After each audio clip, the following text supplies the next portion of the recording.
Значи, гласачи на едни избори се оние лица кои што имаат државјанство на Република Македонија, а не кои што живеат на ова или она адреса. Значи, за да некој гласа на изборите, основен и единствен услов е да е државјанин на Република Македонија.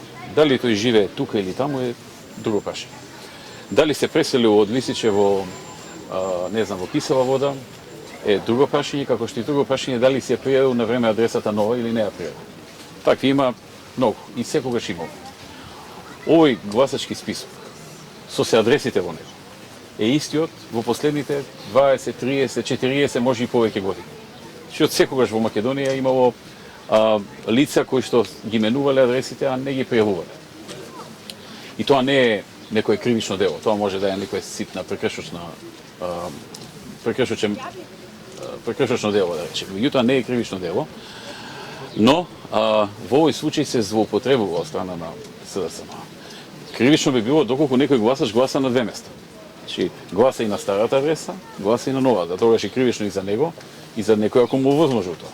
Но во овој случај немаме таква ситуација, само имаме дека некој граѓанин се преселил од едно на друго место и не ја пријавил адресата во МВР, најчесто затоа што и не знае дека треба да се пријави. Многу од луѓето немаат појма дека после тоа треба да отидат во полиција или не знам каде треба да отидат и да пријават. Она што е најважно во целата оваа ситуација е што СДСМ свесна дека ќе изгуби на избори. Ја знае, како што знае 80% од граѓаните на Македонија. Ја користат ситуацијава да прикажат, да создадат една перцепција на некако хаос.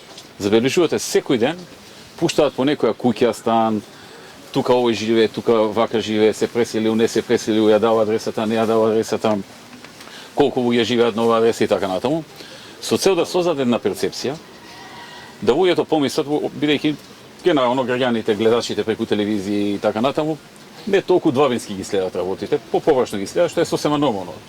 Двавински ги следат тие што професионално се занимаваат со тоа.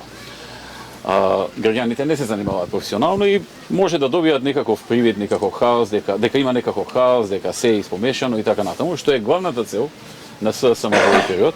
Тие од една страна глумат како се подготвуваат за избори, одат по градови, по села и слично, од друга страна секојдневно се обидуваат на различен начин да создадат привид дека има некаков хаос во избирачкиот список.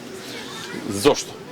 Зошто го прават тоа? Тоа го прават заради единствена цел. Кога ќе дојде време за изборите, односно распуштањето на парламентот и поднесувањето на листите на претеници, или тоа да го измислат за причина да не излезат на избори, или ако излезат, после изборите да прогласат дека се било нерегуларно, дека тие не ги признаваат изборите, дека биле некредибилни, дека не знам, можеби нема да учествуваат во парламентот и така натаму. Што е една се манипулации на овој начин. Тоа е една ќе одговорам, тоа е една валкана политичка игра од партијата која што имаше до сега 5 председатели на ДИК.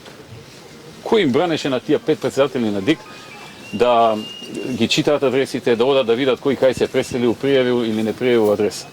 Значи 5 председатели на ДИК беа на чело со години, го раководеа државната изборна комисија раководеа, не им пречеа на нив адресите такви какви што се, не им пречеа адресите на СДСМ во 2002 кога победија на избори, не им пречеа во 90-тите кога победуваа на избори, не пречеше ни на ВМРО кога победи во 98-та, не пречеше ни на ВМРО кога победи во 2006-та. Сега им текна баш дека тоа им пречи. Уште еднаш повторувам, адресите не гласаат. Гласаат луѓе кои што мора да се државјани на Република Македонија. Тоа е тоа. До сега немаме забележено случај да некој злоупотребил адреса и да гласа на две места.